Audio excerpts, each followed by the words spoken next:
Friends, it's nice to meet you again. We wish you good health, long life, success, and happiness always. This time we discuss again the influential and respected leader figure. Let's just watch it live. Enjoy watching. Here's the story. Alexander III of Macedonia, Ancient Greek, Lambdas I Alpha Nu Delta Rho Omicron Alexandros, 2021 July 356 BC, 10/11 June 323 BC, better known as Alexander the Great, was a king of the ancient Greek Kingdom of Macedonia. At the age of 20, he succeeded his father, Philip II of Macedon, who was assassinated at the wedding of Cleopatra of Macedon in October 336 BC. Beginning shortly after his father's death, Alexander spent much of his reign waging military campaigns into West Asia and Egypt, Central Asia, and South Asia. At the age of 30, he had managed to form one of the greatest empires in history, his territory stretching from the Balkans in the west to India in the east. He was unbeaten in battle and was widely known as one of the most successful military commanders in history.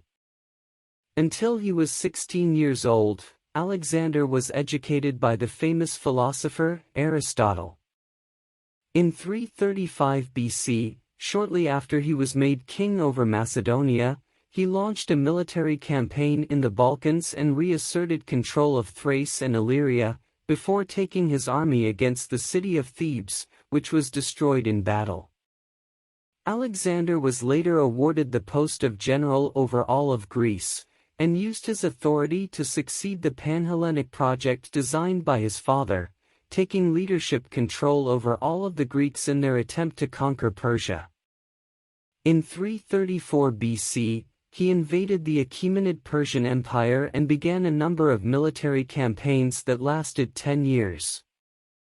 After his conquest of Anatolia, Alexander weakened the Achaemenids in a series of important battles, including the battles at Issos and Gaugamela.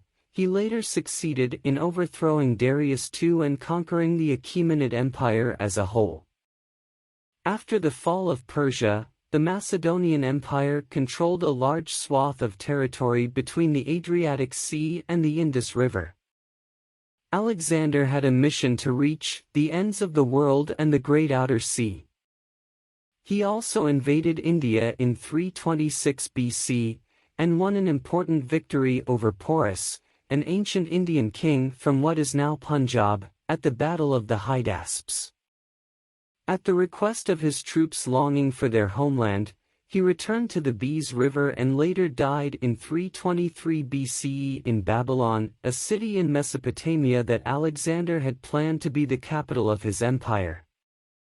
Alexander's death left a number of military plans and trade campaigns unfulfilled, which if he were still alive would have begun with the Greek invasion of Arabia.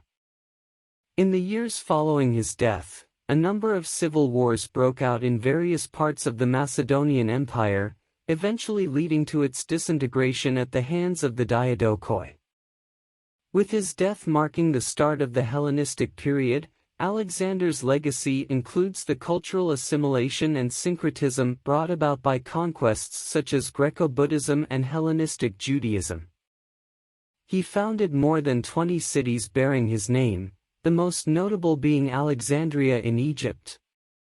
The spread of Greek culture resulting from the expansion of Greek colonies by Alexander led to the overwhelming dominance of the Hellenistic civilization, whose influence reached the far east of the Indian subcontinent. The Hellenistic period developed through the Roman Empire into modern Western culture. Greek became the lingua franca of the region and was the primary language of the Byzantine Empire until its collapse in the mid-15th century AD. The Greek-speaking communities of Central and Far Eastern Anatolia survived until the genocide of ethnic Greeks by the Turks in the 1910s and early 1920s and the exchange of the Greek population for a Turkish population in the mid-1920s. Alexander became legendary as a classical hero who is considered to share a number of characteristics with Achilles. He is recorded in various historical and mythical traditions in Greek and non-Greek culture. His military accomplishments and repeated successes in battles that no one else has achieved before him have made him the benchmark for comparison by many military leaders, and Alexander's tactics continue to be the subject of significant study in military academies around the world. Alexander was born on July 20, or 21, 356 BC, in Pella, the capital of the ancient Greek Kingdom of Macedonia. He was born the son of Macedonian King Philip II. His mother was Philip's fourth wife Olympias, daughter of Neoptolemus, king of Epirus. Although Philip had 7 or 8 wives at this time, Olympias was his principal wife, perhaps because she gave birth to Alexander. As a member of the Argead dynasty, Alexander claimed descent from Heracles through Carinus of Macedonia. From his mother's Aeneacid side, he claimed descent from Neoptolemus, son of Achilles. The son of Alexander's second cousin was the general Pyrrhus of Epirus, whom Hannibal considered a commander as great as Alexander or second to Alexander. According to the ancient Greek biographer Plutarch, Olympias, on the night of her marriage to Philip, dreamed that her womb was struck by lightning, which set off a burst of fire that spread far and wide before being extinguished. Some time before the wedding, it is said that Philip dreamed of seeing himself sealing his wife's womb with a seal engraved with a lion. Plutarch puts forward a number of interpretations of these dreams: that Olympias was pregnant before marriage, indicated by the sealing of her womb, or that Alexander's father was Zeus. While some historians suggest that the ambitious Olympias exaggerated stories about the genealogy of the god Alexander, others suggest that Olympias informed Alexander. On the day of Alexander's birth, Philip was preparing to lay siege to the city of Potidaea on the peninsula of Chalcidice. On the same day, Philip received word that his general Parmenion had defeated the combined Illyrian and Paeonian armies, and that his horses had won the Olympics. It is also said that on that day, the temple of Artemis in Ephesus, one of the 7 wonders of the ancient world, burned down. Hegesias of Magnesia said that the temple burned down because the goddess Artemis was attending the birth of Alexander. In his early years, Alexander was cared for by his nurse, Launike, sister of Clytus the Black, Alexander's future friend and general. As a child, Alexander studied under the disciplined Leonidas, a relative of his mother. Alexander also studied under Lysimachus. Alexander was raised as a young Macedonian nobleman, where he learned to read, play the lyre, fight and hunt. When Alexander was 10 years old, a horse dealer from Thessaly offered Philip a horse. The horse was priced at 13 talents. The horse refused to be mounted by anyone, and Philip ordered it to be taken away. However, Alexander said that the horse's fear was his own reflection and asked for a chance to ride it. Alexander succeeded in doing so. According to Plutarch, Philip, overjoyed at Alexander's courage and ambition, immediately kissed his son and declared, "My son, you must find a kingdom large enough for your ambitions. Macedonia is too small for you." After that, Philip bought the horse for Alexander. Alexander named the horse Bucephalus, meaning ox head. Bucephalus would become Alexander's traveling companion on his conquest of India. When Bucephalus died, of old age, according to Plutarch, for he was already 30 years old, Alexander named a city after his horse, Bucephala. When Alexander turned 13, he needed a higher education, so he looked for a teacher. Some of his prospective teachers included Isocrates and Speusippos, Plato's successors at Plato's academy. In the end, Philip offered the job to Aristotle, who accepted. Philip gave the Temple of the Nymphs at Mysa as their study. In return for his teaching, Philip agreed to rebuild Aristotle's hometown of Stagira, which had been destroyed by him. Philip repopulated the city by buying and freeing former citizens who were slaves, or by pardoning those who were in exile. Mysa became a boarding school for Alexander and the children of other Macedonian nobles, for example, Ptolemy, Hephaestion, and Cassander. Many of the students there who studied with Alexander would later become his friends and generals, or more commonly referred to as companions. At Mysa, Aristotle taught Alexander and his companions medicine, morals, philosophy, religion, logic, and the arts. Thanks to the teachings of Aristotle, Alexander became interested in the works of Homer, especially Ilias. Aristotle gave Alexander a copy of the Ilias, which he always carried with him on his military campaigns. When Alexander turned 16, his studies under Aristotle came to an end.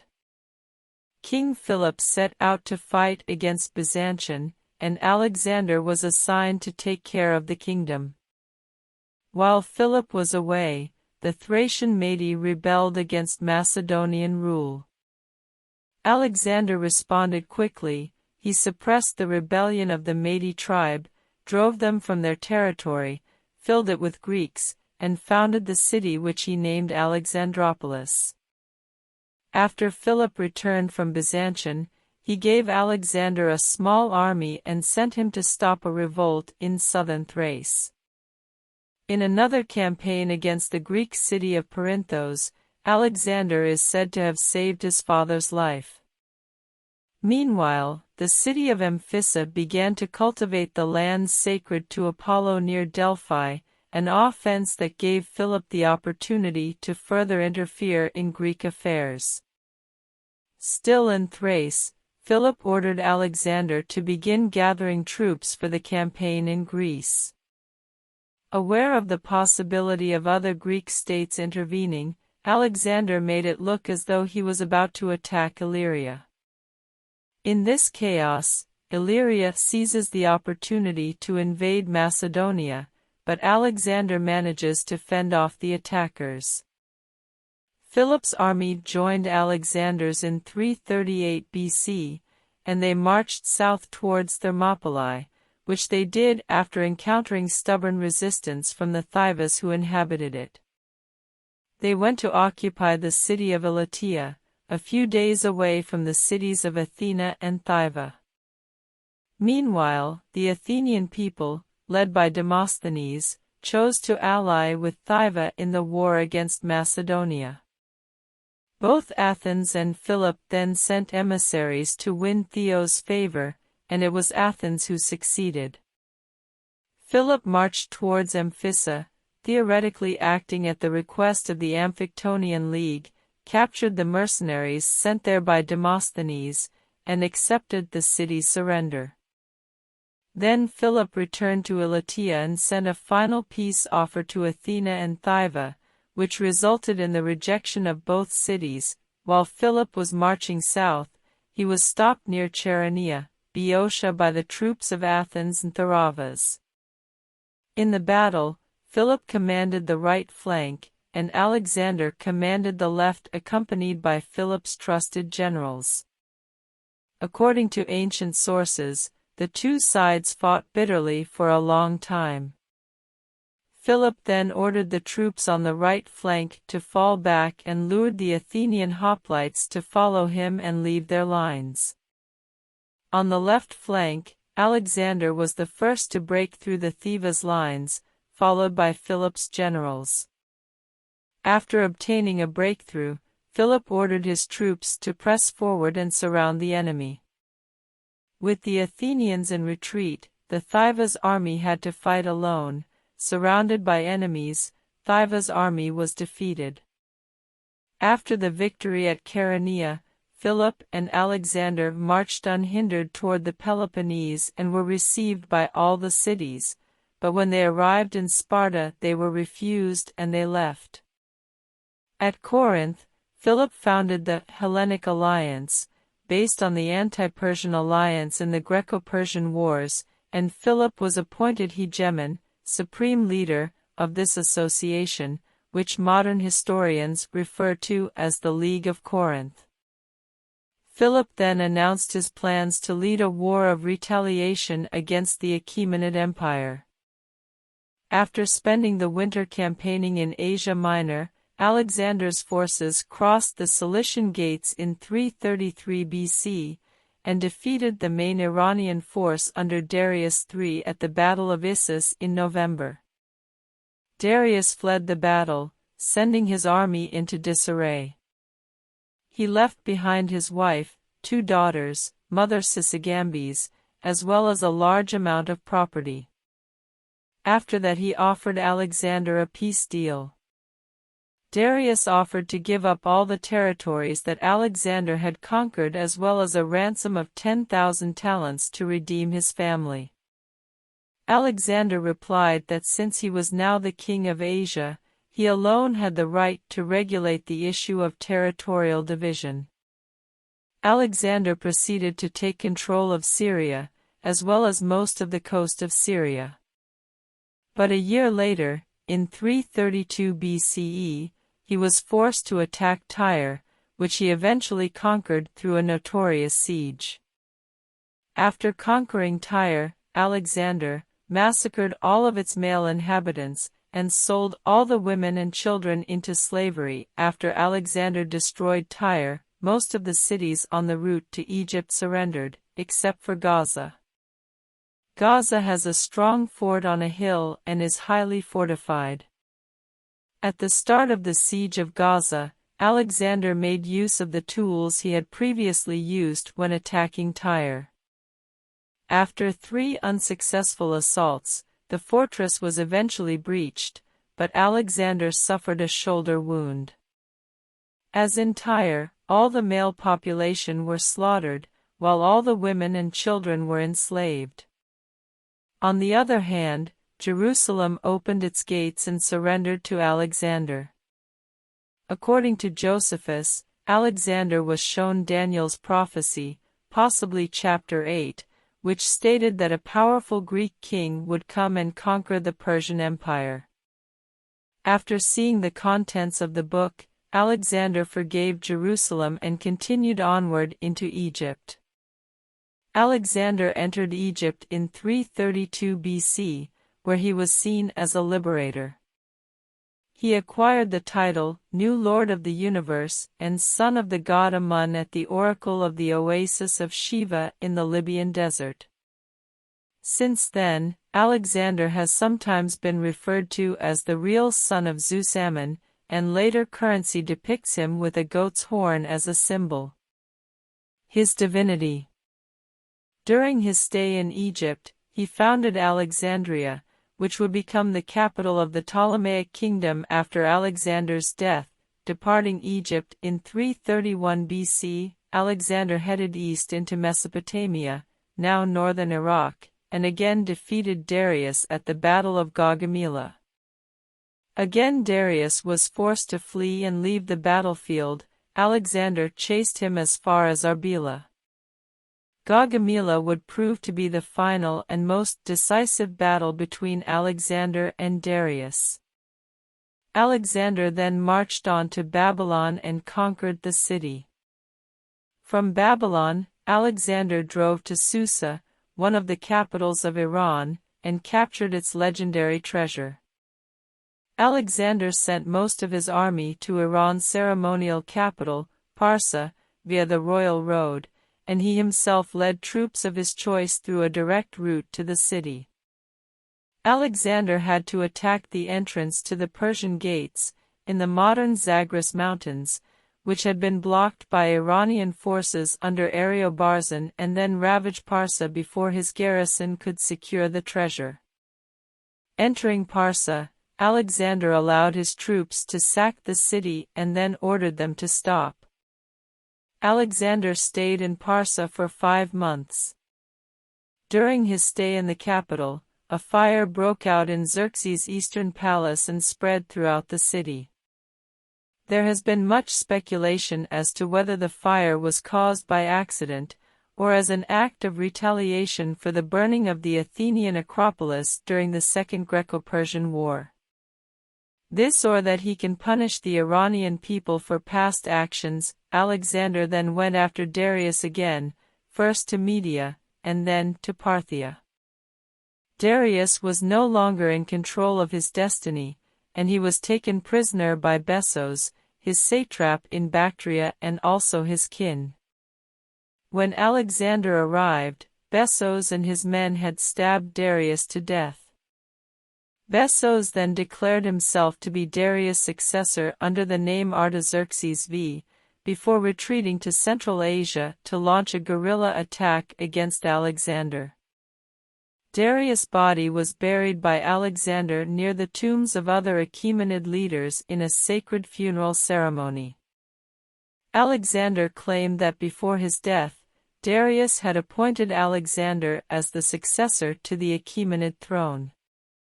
The Achaemenid Empire or Persian Empire is generally considered to have collapsed with the death of Darius. Alexander, now considering himself the rightful successor of Darius, saw Bessus as a rebel who threatened the Achaemenid throne. Alexander also launched an attack to defeat him. This military campaign, originally planned against Bessos, eventually became Alexander's adventure in Central Asia. Alexander founded new cities, and all of them were given the name Alexandria, including modern Kandahar in Afghanistan, and modern Alexandrian Eskate, the farthest, Tajikistan. This campaign took Alexander through Media, Parthia, Arya, western Afghanistan, Drangiana, Arachosia, central and southern Afghanistan, Bactria, central and northern Afghanistan, and Scythia. Bessos was betrayed in 329 BC by Spidamana, who held an obscure position in the satrapy of Sogdiana. Spidamana handed Bessos over to Ptolemy, one of Alexander's most trusted companions, and Bessos was executed. However, when one time, Alexander was busy at Jaxartes in order to deal with an invasion of cavalry nomads, Spidamana instead led a rebellion in Sogdiana. Alexander defeated the Scythian army at the Battle of Jaxartes and immediately launched a military campaign against Spidamana. Alexander defeated him at the Battle of Gabai. After his defeat, Spidamana was killed by his own men, who then appealed to Alexander for peace. After conquering Iran, Alexander assumed the title of ruler of Iran, King of Kings, Zion, Shahansia, and adopted some distinctly Iranian features in dress and customs at his court. The most famous of these is the custom of proskynesis, possibly the symbolic kissing of hands, or prostration on the ground, which the Iranians used to perform in front of their superiors. The Greeks thought that this gesture could only be done to a god, and they believed that Alexander intended to deify himself in some way. Had people do that to him? As a result, he lost a lot of sympathy from his men, and in the end he abandoned the habit. One day a plot to kill him was revealed, and one of his officers, Philotas, was sentenced to death for not being able to deal with the assassination plot quickly. The death of a son necessitated the death of his father as well, and so Parmenion, who was in charge of the stewardship of the property at Ecbatana, was secretly killed by order of Alexander, so that he could not avenge his son's death. Alexander had also personally killed the man who had saved his life at Granikos, namely Cleitos the Black, while they were drunk and arguing at the Maracanda. Later, during the Central Asian campaign, a second assassination plot was uncovered, this time instigated by his own valet, his official historian, Callisthenes of Olynthos, who fell out of favor with Alexander for leading the opposition to his attempts to introduce proskynesis, was accused of complicity in the plot. The murder. However, there has never been agreement among historians regarding his involvement in the conspiracy. When Alexander went to Asia, he assigned his general Antipater, a leader with political and military experience and part of the Old Guard, who had served Philip, to administer Macedonia. Alexander's destruction of the city of Thyva had silenced other cities so that Greece was guaranteed to remain safe during Alexander's absence.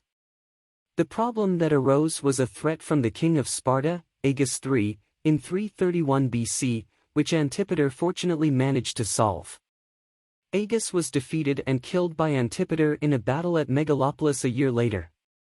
Antipater then asked Alexander to punish the Spartans, but Alexander chose to spare them. Another issue was the dispute between Antipater and Alexander's mother Olympias. Each of them complained to Alexander about the other. In general, Greece experienced a period of peace and prosperity during Alexander's military campaigns in Asia. Alexander also sent back a large amount of treasure from his conquests, which succeeded in boosting the economy and developing trade between regions in his empire. But in the process, Alexander constantly asked for additional troops and residents from Greece to fill various areas of his empire. This action greatly weakened Macedonia in the years after his death, and would lead to the defeat and occupation of Macedonia by the Romans. Knowing that many of his satraps and military governors had acted wrongly during his absence, Alexander executed several of them on his way to Susa as an example to the others. Sent soldiers who were old and disabled back to Macedonia under Crateros. However, his troops misunderstood Alexander's intentions. They also revolted in the city of Opis, refusing to be sent back, and vehemently criticized his attempts to adopt Persian customs and dress, and the inclusion of Persian officers and soldiers into Macedonian military units. Alexander executed the leaders of the rebellion, but pardoned his soldiers. After 3 days, Alexander realized he could not persuade his troops.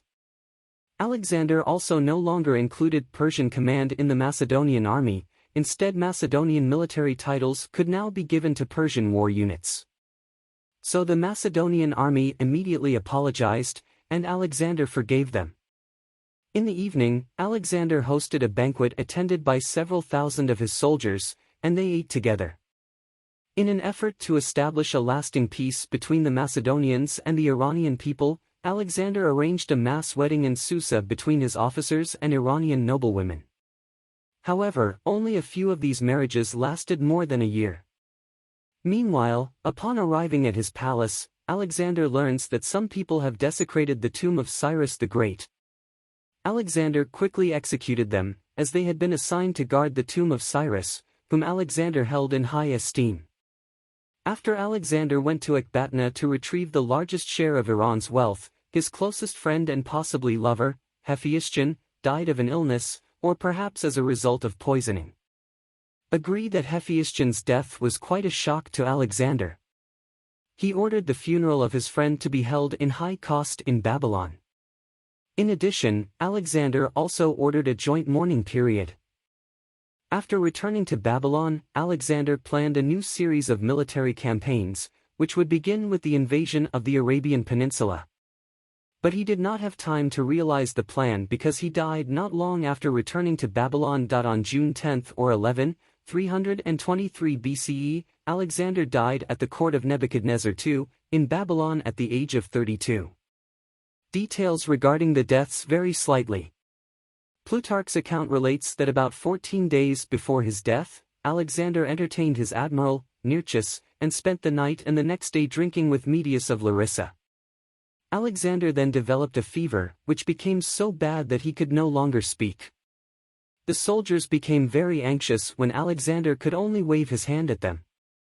2 days later, Alexander died. While Diodorus relates that Alexander suffered pain after drinking a large bowl of undiluted wine in honor of Heracles, and died after experiencing some kind of pain, which is also mentioned as an alternative by Arrian, Plutarch specifically refutes this claim. Given the tendency of the Macedonian aristocracy to commit murder, it is suspected that Alexander died as a result of being murdered. Diodorus, Plutarch, Arrianos and Justin all mention the theory that Alexander was poisoned. Plutarch dismisses it as a forgery, while Diodorus and Arrianos say they mention it for completeness' sake. Nonetheless, their accounts are fairly consistent in conjecturing the suspects behind Alexander's murder, among them Antipater, who had just been removed from his position as Viceroy of Macedonia. And another suspect who oddly is Olympias. Perhaps coming to Babylon to await the death penalty, and having seen the fates of Parmenion and Philotas, Antipatros devised a plan for Alexander to be poisoned by his son Iollas, who was Alexander's winemaker. There are even allegations that Aristotle was involved in the conspiracy. Conversely, the strongest argument against the poison theory is the fact that 12 days had passed between the start of his illness and his death. In the ancient world, such long-acting poison was likely not available. However, in 2010, a theory was put forward indicating that the circumstances of Alexander's death matched poisoning by the Styx, Mavroneri, river water containing kalakimicin, a dangerous substance produced by bacteria present in the water. Several natural causes, disease, have been suggested as the cause of Alexander's death. Malaria or typhoid fever are obvious candidates. A 1998 article in the New England Journal of Medicine attributed Alexander's death to perforation of the intestine and ascending paralysis, while other recent analyses have suggested pyogenic spondylitis or meningitis as the cause. Other diseases can also be the cause, including acute pancreatitis or West Nile virus. Natural causation theories also tend to emphasize that Alexander's health may have been progressively failing as a result of his drinking and suffering from injuries in battle, including one in India which nearly claimed his life. Furthermore, Alexander's grief after Hephaestion's death may have contributed to his health. Another possible cause of Alexander's death was an overdose of drugs containing hellebore, a plant which is dangerous if taken in large doses. Alexander's body was kept in a golden anthropoid sarcophagus filled with honey, which was then placed in a coffin. Dead gold. According to Aelian, the seer Aristander predicted that the land where Alexander was buried would be happy and unconquerable forever. More likely, his successors may have viewed possession of Alexander's remains as a symbol of legitimacy. It was a royal privilege to bury the previous king. However, Ptolemy stole the funeral cortege and took it to Memphis. His successor, Ptolemy II Philadelphos, moved the sarcophagus to Alexandria. The sarcophagus was there until at least late antiquity. Ptolemy IX Lathyrus, one of the last successors of Ptolemy I, replaced Alexander's sarcophagus with a glass one so he could melt the original down for issues of his coinage. He melted the gold sarcophagus and turned it into coins. Pompey, Julius Caesar, and Augustus all visited Alexander's tomb in Alexandria. Augustus is thought to have disturbed the nose of Alexander's corpse. Caligula is said to have taken Alexander's breastplate from the tomb for his own purposes.